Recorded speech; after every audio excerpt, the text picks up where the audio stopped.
I'd like to introduce Jackson Epworth to come forward, please. Jackson is the son of Paul Epworth, who is a leader in the Bushfire Action Group and has been a member of the working group preparing for this event. The Epworth family home was destroyed in the fires when Jackson was only 8 years old.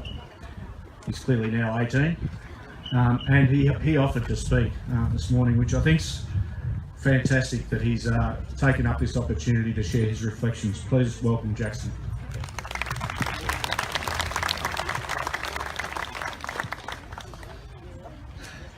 I'd like to thank everyone for coming out today on this clearly awesome day. Hi, my name is Jackson Epworth, and 10 years ago, when I was 8 and starting grade 3 at California Gully Primary School, my family lost their house in the Black Saturday bushfires. All I remember from that day was it being so hot and going to the Eagle Hawk pool in the afternoon. It should have been a fun day. But everything changed. My family received messages of a fire and not being able to return home. I remember the skies being orange, filled with smoke, swirling winds, and Mum and Dad being stressed out. Our family home was one of the homes destroyed by the fire. We weren't home at the time and wasn't able to retrieve any important items like photos, memorabilia, toys, the computer, my bike, or our pets. When we went back to our house the next day, it was very overwhelming.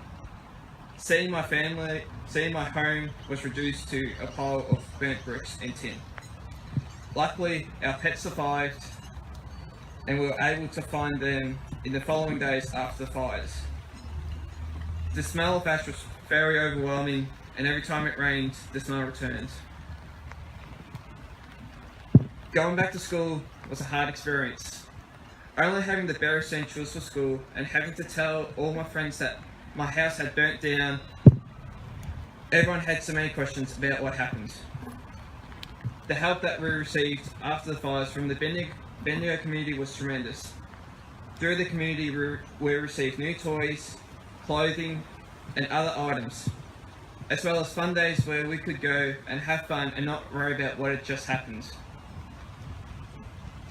My dad, as well as other members of the community who were affected by the fires, decided to set up the Bendigo Bushfire Action Group to help other victims of the bushfires with their recovery and help raise funds for other victims of natural disasters. Thank you. Most notably, the floods in Victoria in 2011. Our home was rebuilt on the same block and we moved back in later that year. It was an exciting time, especially since me and my brothers all had our own rooms. Very important. The years after Black Saturday, homes were rebuilt, vegetation regrew, and life returned to normal. But the scars remain of that day. But we need to remember not to become complacent of the risk of bushfires. What happened on the 7th of February 2009 will never be okay, and will hurt us forever. But some of the positives that happened in the weeks and months after the fires were Bendigo's community spirit of helping others, meeting people like Reverend Tracy, who ran Our Place Community Centre, lots of help from the community, forming a great neighbourhood support network, meeting family I never knew I had, making lifelong friends, and an improved disaster warning system. This year, 10 years later,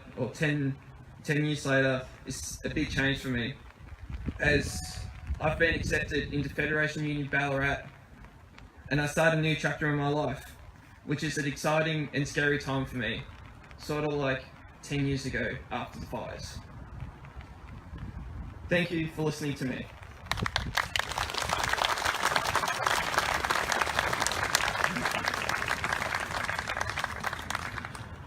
Thank you, Jackson. And I don't think any of us that didn't actually experience